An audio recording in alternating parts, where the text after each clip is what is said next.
किती वाजता सेवाग्राम में येतील ना. कई गले की कंठमाला थी, ये कानों की कुछ आभूषण थी, नाक के आभूषण थी, हस्त के कई अंगूठियां थी, ऐसे सामान रखे हुए थे. उसके साथ साथ कुछ पैसा भी रखा हुआ था. एक गवर्नर और उनके साथी लोग जो गए पूछे कि ये क्या रखे, तो वहां के लोगों ने कहा कि ये गुमशुद चीजें जो है, जिनका गुम हो गया है सामान, और जिनको मिला है वो मिलने के बाद ला के यहाँ रखने की परंपरा है. जिन जिनको वो सामान जहाँ से मिली है वो ला के यहाँ रखे. किस लिए रखे?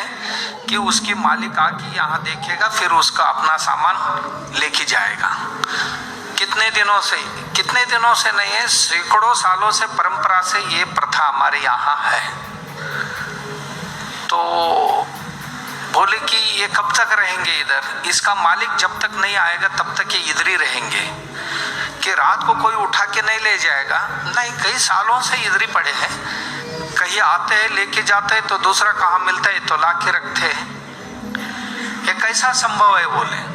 उन्होंने कहा कि इस देश की शिक्षा नीति ऐसी है, ऐसे ही पढ़ाया जाता है कि अपना छोड़ के दूसरों का कुछ भी मिले तो वो ला के इधर रखना है और उनकी वस्तु उनको पहुंचाना है.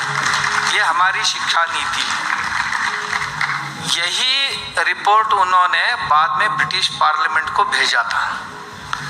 उसके बाद मैकाले भारत में आए थे. इसको हर संभव इसको तोड़ देना चाहिए. ये जब तक शिक्षा नीति रहेगी तब तक भारत परावलंबी नहीं बनेगा करके. इतनी अच्छी शिक्षा नीति थी.